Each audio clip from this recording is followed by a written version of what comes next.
తాకట్లో ఉన్న మీ బంగారాన్ని విడిపించి ఆ రోజు ఆన్లైన్ రేటుకి కొంటాం. Sharma gold company. నమస్కారం, వెల్కమ్ టు సుమన్ టీవీ. నేను గీతాంజలి. వరాహి నవరాత్రుల్లో 5వ రోజు అమ్మవారిని అసలు ఏ విధంగా కొలుచుకోవాలి, అమ్మవారి రూపం ఏమిటి, ఆ రూప విశిష్టత, అమ్మవారికి సమర్పించవలసినటువంటి నైవేద్యం, అలాగే ఆ రూపం ద్వారా అమ్మ మనకి ఏం అనుగ్రహిస్తుంది తెలుసుకుందాం. గురుగారు నమస్కారం అండి. వాగర్థావివ సంపృక్తౌ వాగర్థ ప్రతిపత్తయే జగతః పితరౌ వందే పార్వతీ పరమేశ్వరౌ ఆదిత్యాయ చ సోమాయ మంగళాయ బుధాయ చ గురు శుక్ర శనిభ్యశ్చ రాహవే కేతవే నమః. శృంగేరి జగద్గురు పీఠాధిపతులకి, కంచి పీఠాధిపతులకి నమస్కారములు తెలియజేసుకుంటూ కార్యక్రమాన్ని ప్రారంభిద్దాం. గురుగారు, 5వ రోజు ఈ రోజున అమ్మవారిని ఏ విధంగా కొలుచుకోవాలి, అమ్మవారి రూప విశిష్టత, సమర్పించవలసినటువంటి నైవేద్యం. అమ్మవారికి సంబంధించి 5వ రోజున మొదటి రోజు ఉన్మత్త వారాహి, 2 బృహత్ వారాహి, 3 శ్వేత వరాహి, 4 కిరాత వరాహి. ఈ 5వ రోజున అమ్మవారిని శ్వేత వరాహి రూపంలో కొలుస్తాము. అంటే శ్వేత వస్త్రములు ధరించి నిర్మలమైనటువంటి మనస్సు, ముఖారవిందముతో నవ్వుతూ కనిపిస్తూ ఉంటుందట ఈ అమ్మవారు. ఈ అమ్మవారు నీటిలో తేలియాడేటువంటి అమ్మవారు. అంతేకాకుండా ఈ అమ్మవారట ధైర్యంగా ఉండే యువరాణి అట అమ్మవారు. అంటే మంచి యవ్వనవంతురాలుగా చెప్పబడింది. యువకులని యువకులు యువరాజు అంటారు. ఈ అమ్మవారు యువరాణి, యవ్వనంలో ఉంటుంది ఈ అమ్మవారు. పైగా ఈ అమ్మవారిని పూజించడం వల్ల చక్కటి సత్సంతానం కలుగుతుందని చెప్పి మనకు చెప్పబడి ఉంది. అంతేకాకుండా ఇక్కడ గమనించినట్లయితే ఈ అమ్మవారు ఎవరంటే రాముడి చేత శిలగా మారినటువంటి వైశ్రవుని యొక్క కుమార్తెగా ఈ అమ్మవారి గురించి మనకు పురాణాల్లో చెప్పబడి ఉంది. ఈ అమ్మవారి యొక్క గొప్ప విశిష్టత ఏంటంటేనమ్మా, ఈ అమ్మవారు శివాజ్ఞ లేనిదే చీమైన కుట్టదు. కానీ ఈ శివుడు చేసే ప్రతి పనికి కూడా ఈ అమ్మవారు ఆమోదం ఉంటుందట, అగ్రి ఉంటుంది. అంతటి అంటే అన్నిటికీ కూడాను ఆ శివుడు చేసే ప్రతి పనికి కూడా ఈ అమ్మవారు మొట్టమొదటిగా ఆమోదం తెలుపుతుందట. ఈ అమ్మవారికి సంబంధించి ఈ అమ్మవారికి పూజ చేయడం ద్వారా లేదా హోమం చేయడం ద్వారా శారీరకంగా, మానసికంగా పుష్టి, స్థిరత్వం లభిస్తుంది. అంతేకాకుండా ఈ అమ్మవారిని ఉపాసన చేయడం ద్వారా కర్మదోషం తొలగుతుంది, కీర్తి ప్రతిష్టలు పెరుగుతాయి. కర్మదోషం అంటే సంచిత పురాకృత ప్రారబ్ధ కర్మదోషాలు, దృఢ అదృఢ కర్మల దోషాలు అనేటివి తొలగిపోతాయి. మానవుడి జీవితంలో సమస్యలు ఎదుర్కొంటున్నారు అంటే ఈ జన్మలలో చేసినటువంటి కర్మదోషాలతో పాటు గత జన్మ దోషాలు కూడా వెంటాడడం వల్ల ఆ సమస్యలతో సతమతం అవుతుంటారు. కాబట్టి సమస్యలతో సతమతమయ్యేటువంటి ప్రతి వ్యక్తి కూడా, స్త్రీలైనా పురుషులైనా, నీటిలో తేలియాడేటువంటి అందమైనటువంటి అమ్మవారిని యవ్వనంలో ఉన్నటువంటి అమ్మవారినిగా భావన చేస్తూ, శ్వేత వస్త్రములు ధరించినటువంటి అమ్మవారుగా భావన చేస్తూ పూజ చేసుకున్నట్లయితే కర్మదోషాలన్నీ తొలగిపోతాయి, స్థిరత్వం లభిస్తుంది. అన్నిటికంటే మించి శ్వేత వరాహి అంటే మనకు ఈ వరాహములలో తెల్ల వరాహాలు కూడా మనకు కనబడతాయి కదమ్మా, ఆ స్వరూపమే అమ్మవారు. కాబట్టి ఈ అమ్మవారిని పూజ చేసినా, హోమం చేసినా ముఖ్యంగా కర్మదోషాలు తొలగిపోతాయి, కీర్తి ప్రతిష్టలు పెరుగుతాయి. అందుకనే చాలా మంది వీక్షించేటువంటి ప్రేక్షకుల్లో ప్రతిరోజు పూజ చేసినటువంటి వాళ్ళకి ఆ బ్రాహ్మణుల ద్వారా కూడా మంత్ర దైవ అనుగ్రహం కూడా కలిగితే మంచిది అని భావించే వాళ్ళు, పూజ చేసుకోలేని వాళ్ళు, ఇంతటి విశేషము కలిగినటువంటి అమ్మవారిని పూజ చేసుకోలేకపోయామే, ఆ ఫలితాన్ని ఎలా పొందుతాము అని ఆలోచించేటువంటి వాళ్ళకందరికీ కూడా జూలై 5వ తారీఖు రోజున దశమి స్వాతి నక్షత్రం కలిసినటువంటి రోజున విశేషముగా మధ్యాహ్నం 3 గంటలకి ఈ యొక్క సంబంధించినటువంటి మీ గోత్రనామాదులతో 9 వారాహీల యొక్క అవతార హోమాది కార్యక్రమాలు సశాస్త్రీయంగా జరిపించడం జరుగుతుంది. ఈ కార్యక్రమంలో పాల్గొన్నటువంటి వాళ్ళకి శక్తిపాతము చేయబడినటువంటి శంకరుంగలి మాలని ఇవ్వడం జరుగుతుందని చెప్పవచ్చు. మరి ఎటువంటి నైవేద్యాన్ని అమ్మకి సమర్పించాలి గురువు గారు? అమ్మవారికి సంబంధించి అన్నము, పెసరపప్పుతో చేసినటువంటి నైవేద్యము మరియు దద్దోజనము, ఇవి అమ్మవారికి నైవేద్యంగా పెడితే చాలు. గురుగారు, మరి ఇంకా చాలా సందేహాలు ఉన్నాయండి. మరి అమ్మవారిని ఎలా పూజ చేయాలి, ఇవి కూడా వివరించండి. అమ్మవారు మనకు ఈ సంబంధించినటువంటి లలిత అమ్మవారిలో సైన్యాధ్యక్షురాలుగా ఈ అమ్మవారి గురించి చెప్పడం జరిగిందమ్మా. ఈ అమ్మవారు రథం పేరట కిరిచక్రము అని అంటారు. అంటే 1000 వరాహములు ఉండి లాగుతూ ఉంటే అమ్మవారు రథం మీద కూర్చొని వస్తూ ఉంటుందట ఈ అమ్మవారు. చాలా విశేషమైనటువంటి అమ్మవారమ్మ. ఈ అమ్మవారికి సంబంధించి విశేషమైనటువంటి ఏ నెలలోనైనా కానీ ఈ అమ్మవారి అనుగ్రహం కావాలి అనుకున్నటువంటి వాళ్ళు రేవతి నక్షత్రం రోజున ఈ అమ్మవారి పూజ, అర్చన, అభిషేకము, హోమము చేస్తే ఈ అమ్మవారు అతి శీఘ్రంగా ఫలిస్తుందట, రేవతి నక్షత్రం ఉన్న రోజున చేస్తే. అలాగే ఈ అమ్మవారు ఎవరయ్యానంటే సాక్షాత్తు విష్ణువు వరాహ అవతారం అయితే ఆ వరాహ రూపానికి జోడీగా లక్ష్మీ అమ్మవారు వారాహి అమ్మవారి రూపాన్ని ధరించి ఉన్నది. అందుకే ఈ అమ్మవారి లక్ష్మీ సహస్రనామాల్లో వారాహి, ధరణి, ధ్రువ అనేటువంటి యొక్క సహస్రనామంలో ఒక నామం. అంతేకాకుండా ఈ అమ్మవారు ప్రధానంగా ఈ అమ్మవారిని విశ్వేశ్వరుడు, కాశీ విశ్వేశ్వరుడే, ఎందుకంటే కాశీ క్షేత్రానికి క్షేత్ర పాలకురాలు ఈ వారాహి అమ్మవారు అయితే, విశ్వేశ్వరుడు విశేషంగా ఈ అమ్మవారిని వింధ్యాచలం కొండలో ఈ అమ్మవారిని ప్రతిష్ఠ చేశాడు. ఇప్పటికీ కూడా ఆ అమ్మవారు పూజలు అందుకుంటూ ఉంది. అంతేకాకుండా ఈ అమ్మవారికి పూజ చెయ్యాలి అనేటువంటి ఆలోచన ఉన్నటువంటి వాళ్ళు రాత్రి దేవత ఈ అమ్మవారు కాబట్టి, అంటే సూర్యోదయం నుంచి సూర్యాస్తమయం వరకు కాకుండా అమ్మవారికి ఇష్టము రాత్రి సమయం కాబట్టి సూర్యాస్తమయం తర్వాతనైనా కానీ లేదా సూర్యోదయం లోపలనైనా కానీ కాలకృత్యాలు తీర్చుకొని ఖచ్చితంగా ఈ అమ్మవారికి పూజ చేసుకుంటే విశేషమైనటువంటి ఫలితాలు కలుగుతాయి. రాత్రి దేవత అన్నారు కాబట్టి రాత్రి సమయంలో సూర్యాస్తమయం తర్వాత చేసుకునే వాళ్ళైతే ఖచ్చితంగా సూర్యాస్తమయం కంటే ముందే దంతధావనము కాలకృత్యాదులాగా మళ్ళీ తీర్చుకొని అప్పుడు పూజాది కార్యక్రమాలు చెయ్యాలి. అయితే ఈ పూజాది కార్యక్రమాలలో సాధారణంగా కలశం పెట్టుకునే అవకాశం ఉన్న వాళ్ళు కలశం పెట్టుకోవచ్చు.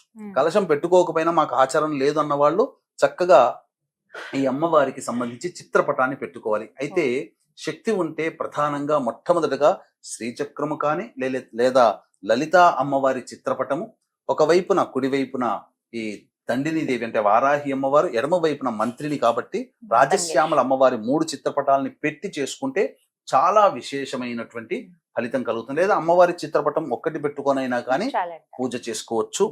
ఈ అమ్మవారు పూజ చేసే సందర్భంలో విశేషముగా అభిషేకము, అర్చన ఇవన్నీ జరిపిన తర్వాత ప్రతిరోజు ఖచ్చితంగా లలితా సహస్రనామ పారాయణం చేయాలండి. ప్రతిరోజు చేయాలి. ఎటువంటి పుష్పాలను అమ్మవారికి సమర్పించాలి గురుగారు? ప్రత్యేకం ఏమన్నా ఉందా అండి?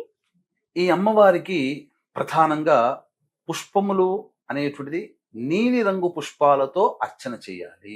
అంటే నీలి రంగు చామంతి పుష్పాలు కానీ లేదా నీలి రంగు శంఖు పుష్పాలు దొరుకుతాయి కదమ్మా, ఆ పుష్పాలతో అర్చన చేసిన అమ్మవారికి ఇప్ప పూలు అని అంటారు కదమ్మా, ఆ ఇప్ప పూలతోనైనా కానీ అర్చన చేయవచ్చు. అయితే అమ్మవారికి దీపారాధన చాలా ప్రీతికరం. ఈ దీపారాధనలో ఏ దేవతకి లేనటువంటి విశేషమైనటువంటి దీపారాధన ఒకటి ఉంది. కందగడ్డ దొరుకుతుంది కదమ్మా, ఆ కందగడ్డని దీపపు కుందిలాగా తొలుచుకోవాలి. మధ్య భాగంలో కొద్దిగా తొలుచుకుంటే ఆవు నెయ్యి కానీ, ఈ అమ్మవారికి ఇష్టమైనటువంటి నూనె దీపం ఏ దీపారాధన అంటే విప్ప నూనెతో దీపారాధన చేసుకోవాలి. విప్ప నూనె ఒరిజినల్ దొరికితే మంచిది, లేకపోతే ఆవు నెయ్యితో దీపారాధన చేయొచ్చు. కానీ కంద దీపములో కందగడ్డ దీపారాధన, కందగడ్డతో దీపంగా చేసి కంద దీపాన్ని గనక పెట్టినట్లయితే అమ్మవారు చాలా విశేషమైనటువంటి సంతృప్తి కలుగుతుంది. అమ్మవారికి ఇవన్నీ ఇష్టమట, ఇలా చెయ్యాలి. ఈ విధంగా ఇప్ప పువ్వులతో కైనా కానీ అర్చన చేయవచ్చు. బాగా ఇష్టమైంది ఏంటండి అమ్మవారికి? ఎవరైతే ఈ నవరాత్రులు చేస్తున్నారో ఖచ్చితంగా ఇవి అమ్మకి సమర్పిస్తే ఇక అమ్మవారి అనుగ్రహం ఖచ్చితంగా కలుగుతుంది అనేటువంటిది ఏదన్నా ఉందా అసలు? అమ్మవారికి ప్రధానంగా ఇష్టమైనటువంటి చెప్పబడినటువంటిది బెల్లం పానకం. అంటే చాలా మంది ఏంటంటే బెల్లంని సంబంధించి ఆ నీటిలో కలిపిస్తే బెల్లం పానకం లాగా ఉంటుంది. కానీ రాజమండ్రి ఆ చుట్టుపక్కల జిల్లాల్లో ఉన్నటువంటి వాళ్ళకి బెల్లం పాకము అని అంటే ఆ బెల్లం తయారు కాకముందు తేనెలాగా ఒకటి ఊరుతుంది, చిక్కగా ఉంటుంది. దాన్ని నైవేద్యంగా పెట్టవచ్చు, లేదా తేనెనైనా నైవేద్యంగా పెట్టవచ్చు. అమ్మవారికి నువ్వుల లడ్డూలు చాలా ఇష్టం. ఇలాచీ పొడి, అలాగే నేతితో వేయించినటువంటి నువ్వుల లడ్డూలు పెట్టిన అమ్మవారికి చాలా ప్రీతికరం. అంతేకాకుండా ఎర్రటి పండ్లు అంటే దానిమ్మ పండ్లు ఒలిచి గింజలు ఒలిచి పెట్టాలి. చిలకడ దుంప దొరుకుతుంది కదమ్మా ఈ సమయంలో, ఆ చిలకడ దుంప కూడా నైవేద్యంగా పెట్టిన ఈ నైవేద్యాలు పెట్టాలట అమ్మవారికి. విశేషంగా అమ్మవారు చాలా సంతృప్తి చెందుతుంది. అంతేకాకుండా చక్కగా ఈ అమ్మవారికి విప్ప పూలను కూడా నైవేద్యంగా పెట్టవచ్చు. మరీ విశేషముగా పనస పండ్లని కూడా నైవేద్యంగా పెట్టమన్నది శాస్త్రం. వీక్షించేటువంటి ప్రేక్షకులకి ఇప్పుడు ఒక అద్భుతమైన, ఈ సంవత్సరం వచ్చే వారాహి నవరాత్రులకి అద్భుతమైనటువంటి యోగ మాలిక ఏమిటంటే, ఆషాఢ మాసం మొదటి రోజు ఏదైతే ఉందో ఆ పాడ్యమి తిథి రోజు ఆరుద్ర నక్షత్రం ఉంది. ఈ 9 రోజుల నవరాత్రులు అయిపోయిన తర్వాత శుక్రవారం నాడు తీయకూడదు, అమ్మవారు ఉద్వాసన చెప్పకూడదు. కాబట్టి 10వ రోజు అయినటువంటి దశమి తిథి రోజున ఉన్న నక్షత్రము కూడా గొప్పదైనటువంటి స్వాతి నక్షత్రం. కాబట్టి ఈ ఆరుద్ర నక్షత్రం స్వాతి నక్షత్రానికి అధిపతి ఎవరు? రాహువే. ఈ యొక్క సమస్త లోకానికి కూడా రాహు యొక్క కవర్లో ఉంది, అండర్ కవర్లో ఉంది. కాబట్టి రాహు అనుగ్రహం కలిగిందంటే అత్యంత శీఘ్రముగా ఫలితాలు కలుగుతాయి. అద్భుతమైనటువంటి రోజున, ఈ స్వాతి నక్షత్రం రోజున ముగింపు కూడా పలుకుతుంది. కాబట్టి చక్కగా ఈ వారాహి నవరాత్రుల్లో ఎవరైతే చేసుకుంటారో, ఎవరైతే పూజ చేసుకుంటారో, ఎవరైతే పూజ చేసుకోకపోయినా జరిగే హోమంలో పాల్గొంటారో వారి యొక్క సంకల్పం అతి శీఘ్రంగా నెరవేరుతుందని చెప్పడంలో ఏమాత్రం సందేహం లేదు. ఇది చాలా యాదృచ్ఛికంగా, కాకతాళీయంగా కలిసినటువంటి అద్భుతమైన యోగ మాలిక. రాహు నక్షత్రంతో మొదలై రాహు నక్షత్రంతో ఎండ్ అవుతుంది అని చెప్పవచ్చు. ఎందుకంటేనమ్మా, రాహు స్వరూపం అంటే దేహమంతా ఉంటుంది, తలకాయ మాత్రం ఉండదు.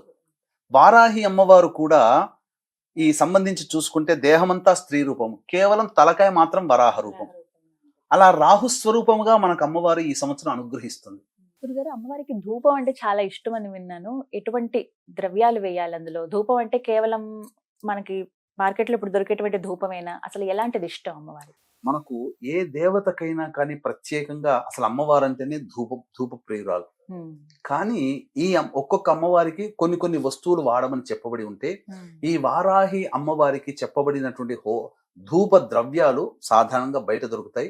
విశేషమైనటువంటి కొన్ని ద్రవ్యాలు తీసుకొని వచ్చి ధూపం గనక వేసినట్లయితే ఆ ఇంట్లో నకారాత్మక శక్తి, నరదృష్టి, నరఘోష, అలాగే ఈ పౌర్ణమి అమావాస్యలో కొంతమంది మానసికంగా ఉద్రేకం పొందుతుంటారు కదా, పిచ్చి పిచ్చిగా అరుస్తుంటారు కదా, అటువంటి వాళ్ళని ఆ అమ్మవారి యొక్క పూజా మందిరం దగ్గర కూర్చోపెట్టి, మనం పూజ చేసే స్థలంలో కూర్చోపెట్టి ధూపం వేసేటప్పుడు వాళ్ళు ఉన్నట్లయితే వాళ్ళకి పట్టినటువంటి భూత ప్రేత పిశాచ బాధలన్నీ కూడాను ఈ ధూపము వల్ల తొలగిపోతాయి. ఇంట్లో ఉన్నటువంటి నెగిటివ్ ఎనర్జీ అంతా పోతుంది. కాబట్టి వారాహి అమ్మవారికి విశేషముగా ధూప ప్రియురాలు. కొన్ని ద్రవ్యాలు అనేటువంటివి ఇప్పుడు నేను చెప్పడం జరుగుతుంది. సాధ్యమైనంత వరకు ఆ ద్రవ్యాలన్నీ కూడా మీరు తెచ్చుకునే ప్రయత్నం చేయండి. ఒకటి అరా మనకు దొరకకపోవచ్చు, కంగారు లేదు. మిగతా ద్రవ్యాలనైనా కానీ తెచ్చుకొని ప్రతిరోజు కూడా మీరు పూజ చేస్తున్న సందర్భంలో అమ్మవారికి ధూపం వేసి ఆ ధూపాన్ని అంతా కూడా ఇంట్లో గనక పెట్టుకున్నట్లయితే ఇంట్లో పాజిటివ్ వైబ్రేషన్ అనేటువంటిది ఉంటుంది, ఒక ప్రశాంతత చేకూరుతుంది. వీక్షించేటువంటి ప్రేక్షకులు కూడా గమనిక, ఈ యొక్క సందర్భంగా ఈ 9 అవతారాలు 9 రోజుల పాటు 9 అమ్మవారికి విశేష అవతారాలుగా మనం చేస్తూ వస్తున్నాము, చెప్పుకుంటూ వచ్చాము. కాబట్టి ఆ అవతార రూపంగా కొలుస్తూ వస్తున్నాం.